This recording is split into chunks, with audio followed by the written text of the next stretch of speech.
Alhamdulillahilladzi hadana bi'abdihi al-mukhtar man da'ana ilayhi bil idzni wa qad nadana labbaika ya man dallana wa hadana shalla 'alaika Allahu barikuka alladzi bika ya musyaffa'u khassana wa habana ma'anika al-athhari ma'dini sirrika al-asma fahum sufurun najati himana wa 'ala sahabatika al-kirami humati dinika asbahu liwala'ihi unwana والتابعين لهم بصدق ما حدا حاد المودة هيج الأشجار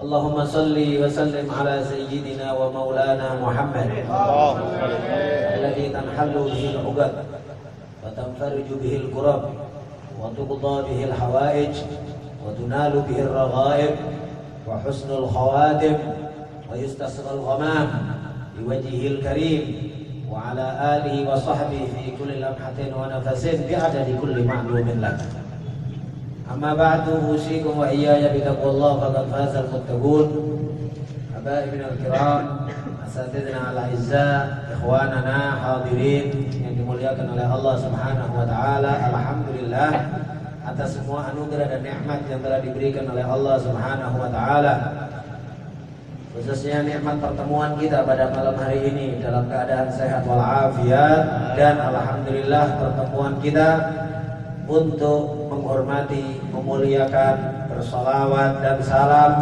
ingin untuk diperhatikan oleh baginda Nabi Muhammad sallallahu alaihi wasallam.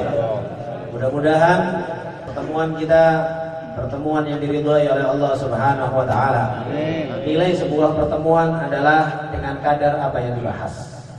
Dan pembahasan kita dalam pertemuan dalam setiap Senin adalah bentuk penghormatan, kerinduan, kecintaan kepada baginda Nabi Muhammad sallallahu alaihi wasallam. Dan kita meyakini datangkan segala macam pembahasan, tidak ada pembahasan yang lebih mulia daripada pembahasan makhluk yang dipilih oleh Allah Subhanahu wa taala dan dicintai oleh Allah melebihi dari kecintaan Allah kepada segala sesuatu yang diciptakannya. Maka kita berharap mudah-mudahan ini majelis mengantarkan kepada kebanggaan yang tertinggi nanti di surga insyaallah. Amin. Mudah-mudahan kita semuanya diridhai oleh Allah Subhanahu wa taala, diperhatikan oleh baginda Nabi Muhammad sallallahu alaihi wasallam. Ini majelis menjadi mulia bukan karena orang yang hadir. Ini majelis lebih mulia bukan karena waktu atau tempat. Namun majelis ini menjadi mulia karena memiliki keterkaitan dengan baginda Nabi Muhammad sallallahu alaihi wasallam. Yang hadir menjadi mulia dengan majelis ini. Waktu menjadi mulia dengan majelis ini. Tempat menjadi lebih berkah dan lebih mulia dengan majelis yang semisal ini. Habib Ali bin Muhammad Al-Habsyi berkata, "Jumu'un syurrifat fiha furu'un qad ittasalat bi Taha wal Batuli laha mulahadatun minal Maula Ta'ala." Majelis-majelis perkumpulan yang menjadi menyambung cabang-cabang dari umat ini bi Taha wal Batuli dengan baginda Nabi Muhammad sallallahu alaihi wasallam dan Sayyidah Fatimah dan juga keturunan-keturunannya, laha mulahadatun minal Maula Ta'ala. Dan majelis yang semisal itu pasti mendapat perhatian yang besar dari Allah Subhanahu wa taala karena baginda Nabi Muhammad sallallahu alaihi wasallam adalah makhluk yang selalu dipandang ridho oleh Allah Subhanahu wa taala. Allah berfirman, "Fa innaka bi'ayunina." Sesungguhnya engkau wahai Nabi Muhammad dalam pandangan kami. Saat Nabi Muhammad salat, bahkan belum salat pun, belum lahir pun selalu dipandang oleh Allah. Allah memandangnya. Allah berfirman, "Alladzi yaraka hina taqum wa taqallubaka fis sajidin." Allah yang melihat engkau wahai Nabi Muhammad ketika engkau berdiri salat dan berbolak-baliknya engkau dari sulbi orang yang sujud kepada Allah Subhanahu wa taala. Bahwa rohnya Nabi Muhammad sallallahu alaihi wasallam tidak memasuki satu sulbi kecuali sulbi itu tauhid, iman kepada Allah Subhanahu wa taala. Dan sulbi tersebut menjadi mulia sebab baginda Nabi Muhammad sallallahu alaihi wasallam. Sayyidina al-Imam, Sayyidina Abbas pamannya Rasulullah memuji Rasulullah, min qabliha tibta fil dilali وفي مستودع حيث يخصف الورق ثم هبطت إلى البلاد لا بشر أنت ولا مضغة ولا علق بل نطفة تركب السفين وقد ألجم نصرا وأهله الغرق. Sebab Rasulullah berada di sulbinya Nabi Nuh, Allah Subhanahu wa taala menyelamatkan Nabi Nuh dan semua yang ada di perahu tersebut. Perahu tersebut hanya dibuat dari kayu saja. Tidak ada besi pada zaman dulu. Paku-pakunya juga dari kayu. Allah menyatakan wa hamalnahum ala dzati alwahin wa dusur.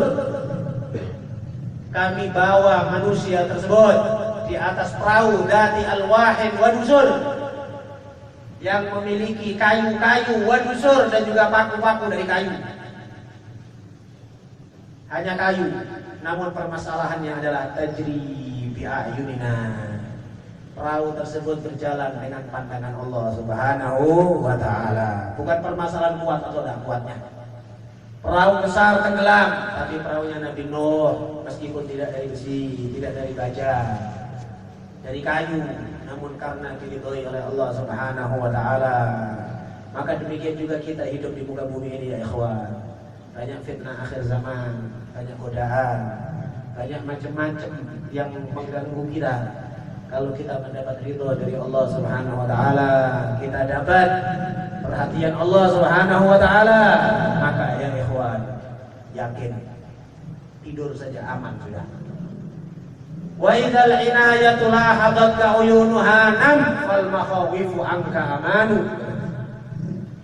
Kalau pandangan Allah selalu memperhatikan kita, kalau perhatian Allah selalu tertuju kepada kita, nam tidur saja, fal makhawifu amanu, maka kekhawatiran-kekhawatiran semuanya sudah diamankan oleh Allah Subhanahu wa taala. Salah satu Anda kepingin mendapatkan perhatian oleh Allah Subhanahu wa taala, perbanyak salawat dan salam kepada baginda Nabi Muhammad sallallahu alaihi wasallam. Isi hari-hari kita dengan salawat, isi hari-hari kita dengan rindu dengan Nabi Muhammad sallallahu alaihi wasallam. Bahkan dalam urusan salawat, seorang ulama mengatakan salawat satu yang jadi balasan Allah Subhanahu wa taala kepada mereka yang bersalawat. Kita bersalawat sekali dibalas oleh Allah 10. Kita salawat 10 dibalas oleh Allah 100, demikian seterusnya. Dan ulama mengatakan andaikan satu salawat dari Allah kepada kita dibanding dengan amal perbuatan kita dari kita mulai balik sampai mati, dibanding dengan satu salawat dari Allah yang diberikan kepada kita, nilainya lebih besar satu salawat yang diberikan oleh Allah kepada kita. Kenapa? Karena ibadah kita adalah dari kita. Sedangkan salawat dari Allah Subhanahu wa taala dari Allah. Siapa Allah, siapa kita? Maka di sini ma'asyal hadirin, alangkah menyesalnya orang nanti di hari kiamat yang jauh hubungan dengan baginda Nabi Muhammad sallallahu alaihi wasallam. Oleh sebab itu Allah menceritakan orang zalim yang menggigit jarinya, yauma ya'addu dzalimu ala yadihi yaqulu ya laitani takhadtu ma'ar rasuli sabila. Dia menggigit jari, orang zalim tersebut mengatakan, andai aku memiliki hubungan dengan Rasul ini, andai aku memiliki jalur kepada Rasul ini. Siapa yang memiliki jalur kepada Rasul? Apakah sahabat saja? Tidak ya. Bahkan Rasulullah jauh beribu tahun yang lalu sudah merindukan orang-orang yang iman kepada beliau, yang tidak memandang kepada beliau. Maka di sini ma'asyarul hadirin, ikhwanana yang dimuliakan oleh Allah Subhanahu wa taala, hendaknya kita memiliki perhatian khususnya sebentar lagi kita akan memasuki bulan Rabiul Awal. Kita memasuki bulan Rabiul Awal, bulan kelahiran baginda Nabi Muhammad sallallahu alaihi wasallam. Terlepas dari perbedaan pendapat para ulama hari lahirnya tanggal berapa, ada yang mengatakan tanggal 12, ada yang mengatakan tanggal 8, ada yang mengatakan tanggal ini dan lain sebagainya, tapi bulan Rabiul Awal disepakati oleh para ulama bahwa Rasulullah lahir di situ. Malu kita kemudian kalau mau bikin maulid hanya sekedar malam tanggal 12 Rabiul Awal saja, atau bahkan mau bikin maulid pula di masjid atau di satu tempat, kampungnya masyarakatnya bilang belum tanggal merah, belum tanggal merah, malah aneh belum tanggal 12 bikin maulid.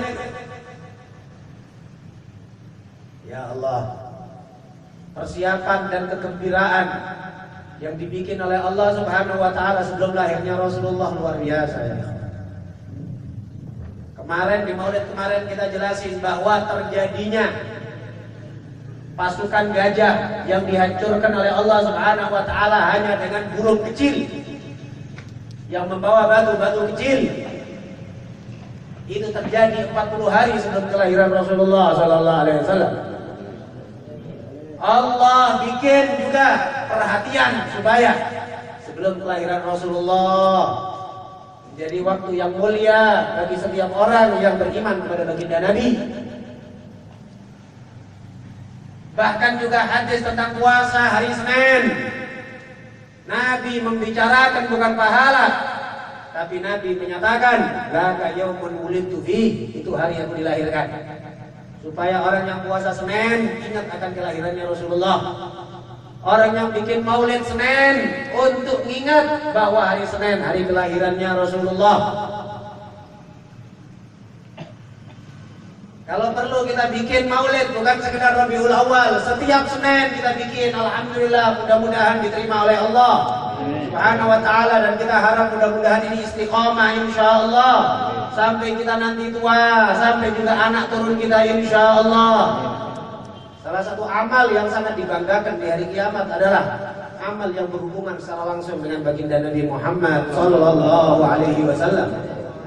Tidak merendahkan berbagai macam ibadah ya ikhwan, tapi tadi kita sampaikan inilah fikih para sahabat, inilah pemahaman para sahabat, sehingga semua sahabat urusannya adalah gimana kalau Rasulullah sallallahu alaihi wasallam.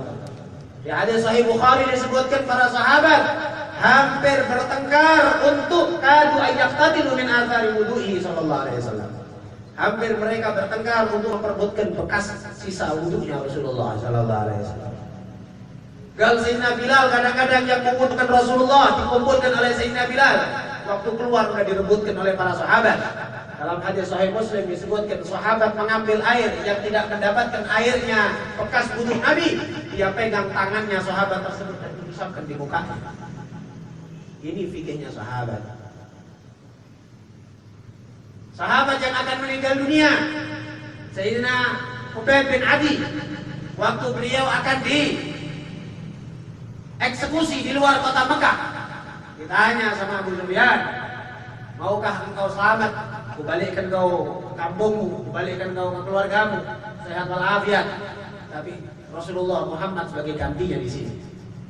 Al-Khadir enggak pikir panjang, dia mengatakan, aku berada di rumahku, Rasulullah kena duri di kakinya, aku tidak riba. Kemudian beliau minta izin untuk sholat 2 rakaat.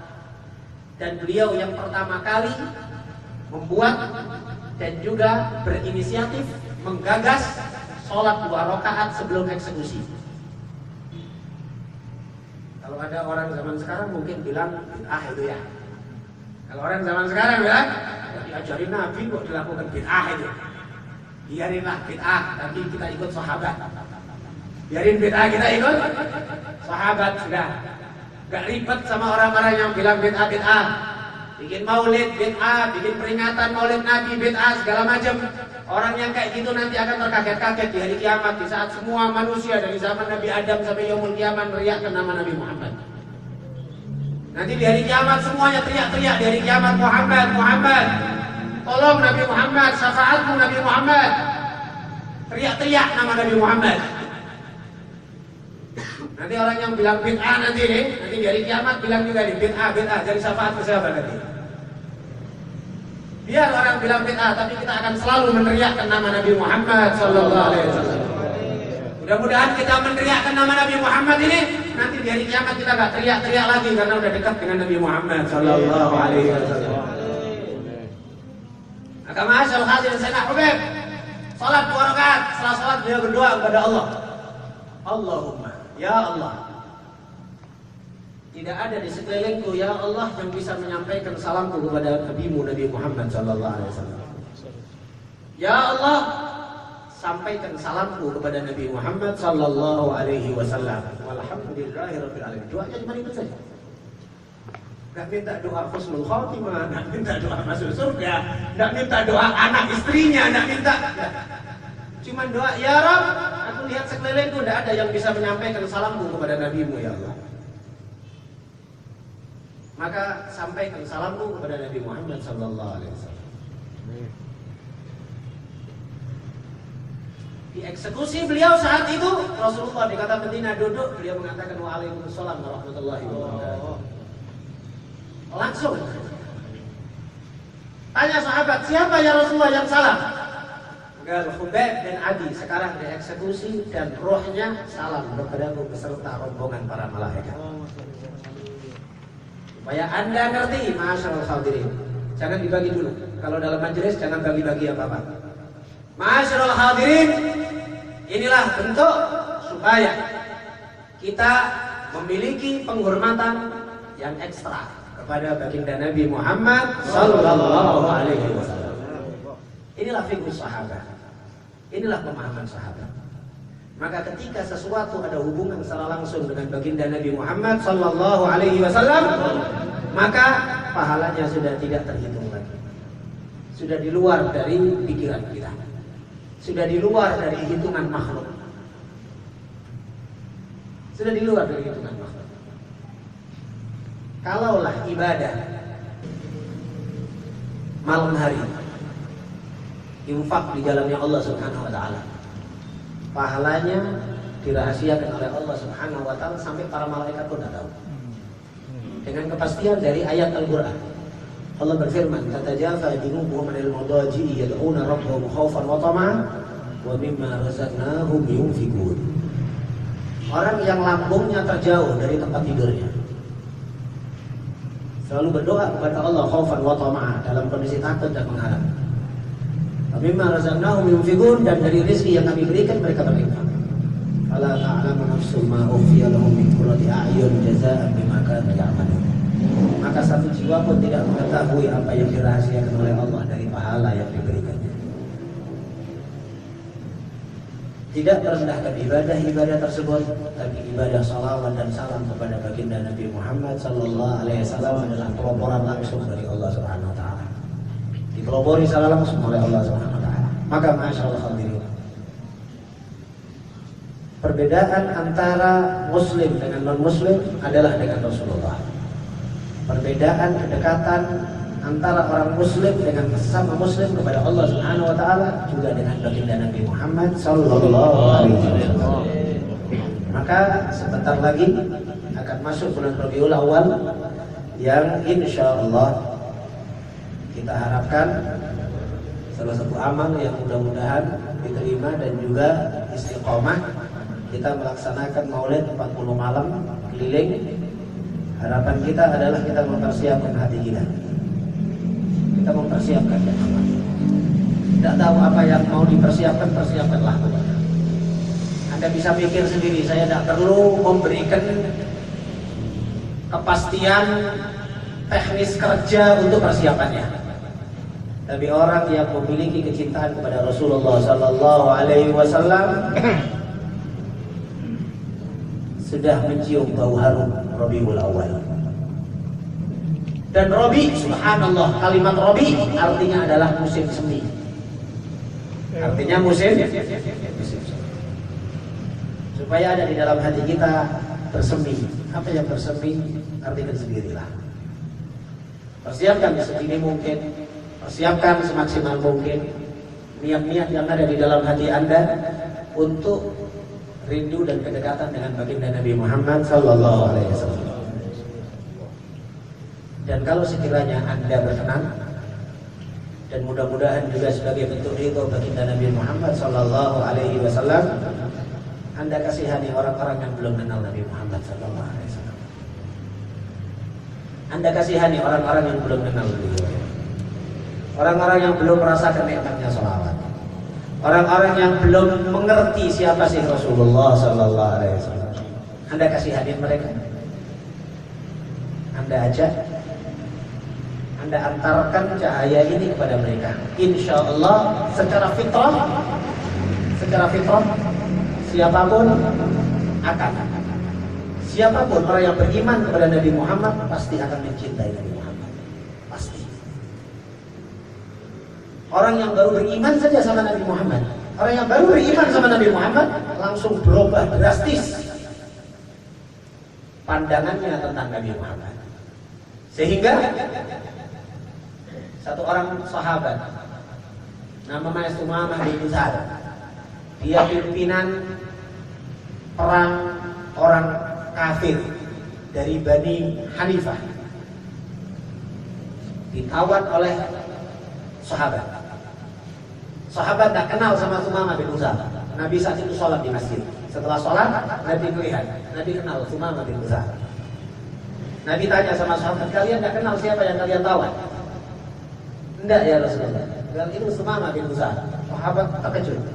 Sumamah bin Utsal yang bikin masalah banyak dalam urusan peperangan sama kita ya Rasulullah. Ya. Enggak mau dibunuh sama sahabat. Kita bunuh dia ya Rasulullah. Dia pimpinan perang. Kalau tidak, sudah masuk di kota Madinah nggak pantas pakai bunuh-bunuh gitu. Sudah memandang wajah Rasulullah Sallallahu Alaihi Wasallam. Tinggal ikat saja di masjid. Diikat di masjid. Melihat sahabat sholat, melihat Rasulullah sholat. Setiap hari Rasulullah nengokin dia. Rasulullah suruh bagi sahabat untuk perhatian kepada keperluannya Sumamah bin Utsal. Makannya, tidurnya, qadil hajahnya, kencingnya. Dia mau kencing dilepas, dia mau makan dilepas. Selain itu ditaruh dijaga sama sahabat. Dan Nabi nanyain, mau masuk Islam Sumamah? Kalau semua mengatakan, ya Muhammad tantul dada. Kalau kau bunuh, aku memang pantas dibunuh, karena aku telah banyak bunuh sahabatmu. Wa in tamnun ala syakir. Kalau kau bebaskan aku bisa bersyukur dan berterima kasih sama engkau. Ku kirim duit atau ku kirim hadiah. Rasulullah sedih. Besoknya lagi tanya lagi, masuk Islam Sumamah? Galda. Tantul dada. Kalau kau bunuh aku, memang aku pantas dibunuh. Kalau kau bebaskan aku bisa berterima kasih. Setelah 3 hari, Rasulullah kemudian nyatakan, gitu lagi dia masih tetap gitu. Kan Rasulullah bilang, lepaskan tuh orang. Lepas, sahabat dilepas. Tawanan perang bernilai besar dilepas, lepas. Dalam hatinya semua sudah ada perasaan mau iman, tapi dia gengsi dalam kondisi diikat. Dia keluar masjidnya Rasulullah, bukannya pergi tapi dia ambil wudhu, masuk lagi, kemudian salam sama Rasulullah. Rasulullah, asyhadu an la ilaha illallah wa asyhadu annaka Muhammad Rasulullah. Rasulullah kata Rasulullah, kenapa kau tidak beriman dari kemarin-kemarin? Kata Rasulullah, katanya si Sumamah, kalau aku beriman kemarin orang akan mengatakan aku Islam dalam kondisi tertawan. Aku Islam dalam kondisi terpaksa. Tapi setelah aku bebaskan terserah aku Islam. Sumamah mengatakan, ya Rasulullah, kemarin wajahmu adalah muka yang paling aku benci di muka bumi. Muka yang paling aku benci di muka bumi adalah muka. Sekarang tidak ada muka yang lebih aku cintai di muka bumi melebihi dari muka. Subhanallah. Ya Rasulullah, kemarin kotamu ini adalah kota yang paling aku benci di muka bumi. Sekarang kotamu ini menjadi kota yang paling aku cintai di seluruh bumi. Berubah, baru masuk Islam 1 hari sudah berubah kecintaan kepada Rasulullah. Maka insya Allah kalau Anda berusaha memberikan nur dan cahaya ini kepada banyak orang, masuk di dalam buku catatan amal Anda insya Allah. Dan ini sebagai bentuk kebanggaan terbesar, insya Allah setelah wafat dalam keadaan husnul khotimah, insya Allah jumpa sama Rasulullah, mengantarkan orang-orang yang kenal kepada baginda Nabi Muhammad Sallallahu Alaihi Wasallam. Semua orang pasti secara fitrah cinta sama Nabi Muhammad, siapapun orang. Jangankan manusia, hewan saja cinta sama Rasulullah. Benda-benda padat pun cinta sama Nabi. Batu-batuan salam sama Nabi. Sebagian riwayat menyatakan batu yang ada di Sokhra di Masjidil Aqsa, sebagian riwayat menyebutkan terbang sedikit karena ingin ikut Isra Mi'raj sama Nabi Muhammad Sallallahu Alaihi Wasallam. Semuanya cinta sama Nabi. Gak ada orang yang tidak cinta sama Nabi. Yang Muslim atau yang kafir, jujur saja. Sampai yang kafir pun kita akan berani mengatakan hati kecilnya dia cinta sama Nabi Muhammad kalau dia mengenal Nabi Muhammad. Hanya karena gengsi dan lain sebagainya. Anda cari celah supaya orang mau menerima cahaya.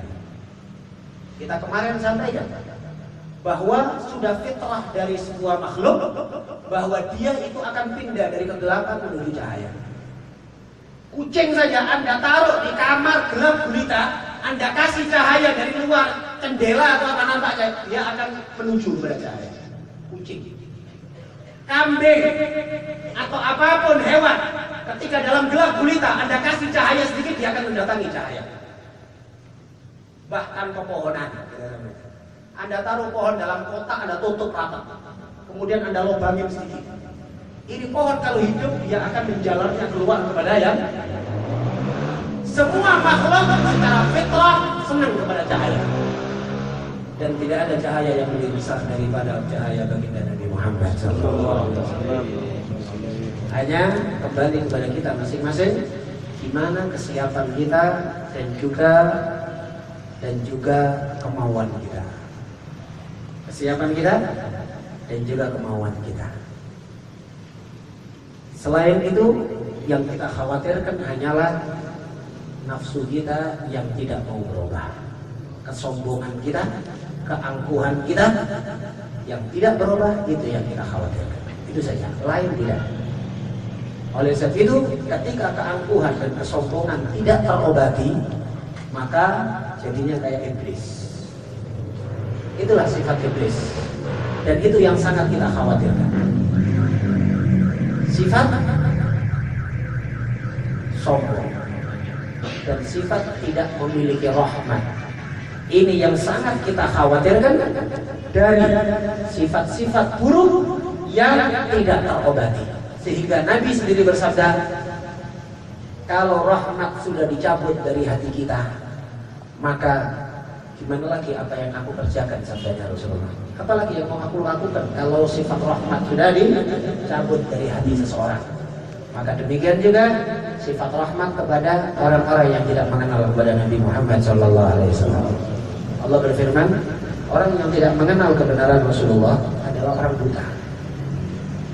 Allah berfirman, afaman ya'lam annama unzila ilaika min rabbikal huwal haq kaman huwa a'man innama yatadzakkaru ulul albab. Afaman ya'lam, apakah orang yang mengenal, annama unzila ilaika min rabbika huwal haq, sesungguhnya yang diturunkan oleh Allah kepadamu itu benar, kaman huwa a'man, seperti orang buta. Tidak sama. Maka orang yang tidak memahami kemuliaan dan yang dibawa Nabi Muhammad itu benar, berarti dia buta meskipun dia melihat. Dan sifat orang buta, kita tidak membenci orang buta, kita malah kasihan sama orang buta. Bukan kita benci sama orang yang tidak mengenal Nabi Muhammad, tidak, kita kasihan karena dia buta. Tuntut orang buta. Orang buta bukannya malah kita cemooh, orang buta bukannya malah kita hina. Orang buta mestinya kita tuntut, kita sayangi, kita rahmati. Maka sama juga demikian, orang yang tidak mengenal baginda Nabi Muhammad SAW, bukan kita benci, kasihan, buta. Kita berusaha semaksimal mungkin untuk dia bisa selamat, kita tuntut, sehingga akhirnya terbuka mata hatinya, memahami alangkah besarnya nilai hidayah memperkenalkan orang kepada kemuliaan baginda Nabi Muhammad SAW dengan cara apapun yang Anda bisa. Mungkin mohon maaf asatid dan habaib malah mungkin caranya kurang bisa, tapi Anda yang lebih banyak cara, karena sesama pemuda, sesama remaja, banyak caranya. Mungkin kalau umpamanya ustadz atau habib umpamanya mau ngajak orang, umpamanya bisanya hanya di majelis. Mau ngajak orang yang main gitar, belum diajak omong udah lari duluan yang main gitar tuh, karena takut sama ustadznya, takut sama habibnya. Tapi Anda yang mungkin sesama remaja, dengan cara apapun, apalagi mohon maaf sekarang kemudahan diberikan oleh Allah luar biasa banyaknya. Kemudahan diberikan oleh Allah, luar biasa banyak. Alhamdulillah para habaib, para asatid, beberapa teman kita membuka pintunya lebar-lebar untuk kita hadir. Mohon maaf, mayoritas kegiatan kalau sudah lebih dari 100 orang itu perlu musyawarah 3 kali, 4 kali loh ya. Bikin rapat segala macam. Alhamdulillah kita nggak pakai rapat-rapat sudah. Dimudahkan oleh Allah Subhanahu wa taala. Ada makan, ada apa segala macam rezeki dari Allah Subhanahu wa taala. Kemuliaan untuk sahibul bait yang menyiapkan. Tidak akan rugi, tidak akan hilang apa yang dia keluarkan untuk baginda Nabi Muhammad sallallahu alaihi wasallam. Di dunia diganti oleh Allah Subhanahu wa taala, sebelum nanti di akhirat lebih lagi diganti oleh baginda Nabi Muhammad. Tidak rugi, yakin, seyakin-yakinnya. 1000 kali yakin kita orang, tidak akan rugi. Tidak akan habis. Kalaupunlah habis, biarin habis untuk baginda Nabi Muhammad sallallahu alaihi wasallam. Alhamdulillah kita dimudahkan oleh Allah. Dimudahkan oleh Allah untuk berangkat. Semuanya alhamdulillah punya kereta. Dimudahkan oleh Allah dari tenaga, alhamdulillah. Kita semuanya sehat walafiat. Untuk memberi kabar kepada orang pun alhamdulillah. Mayoritas kita semuanya punya HP.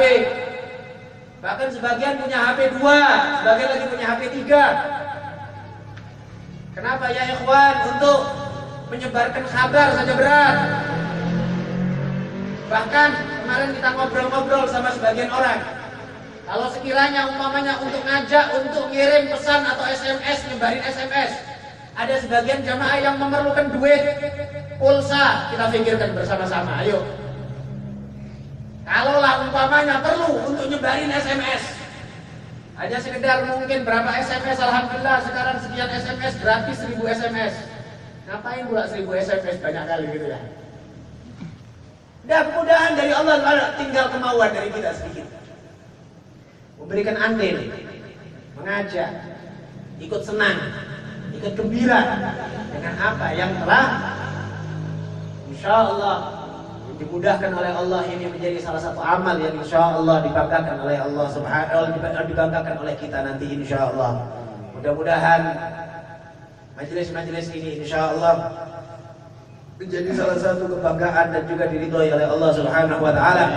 Mohon juga kepada para asatidz dan para habaib untuk diniatkan dari niat-niat yang baik dalam majelis-majelis setiap malam insya Allah, menjadi niat-niat yang insya Allah diridhoi oleh Allah Subhanahu wa taala, dan doa-doa yang dipanjatkan di majelis-majelis alim salah satu doa yang dikabulkan oleh Allah Subhanahu wa taala.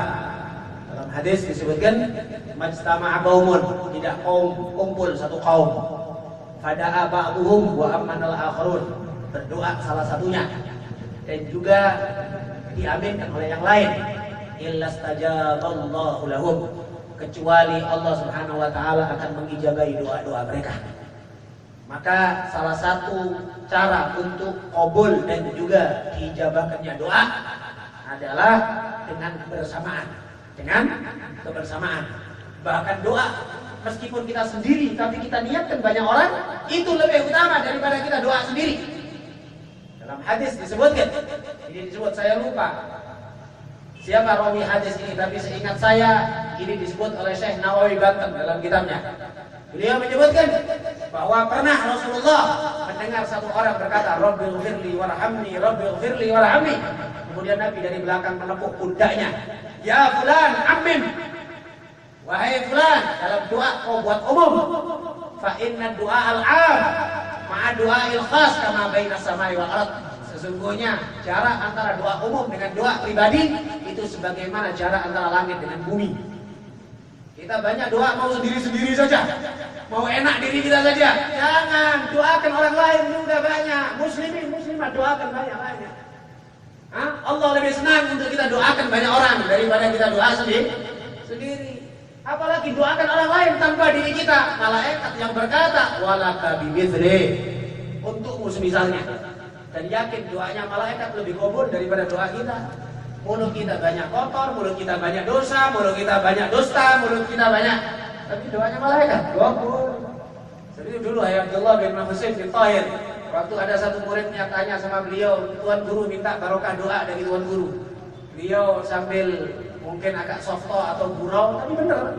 Beliau bilang sama muridnya, kalau mau kepingin apa saja doakan dulu gurumu ini. Doakan aja dulu gurumu ini. Kalau kepingin haji, doakan aku haji dulu. Kalau kepingin dapat rezeki, doakan aku dapat rezeki dulu.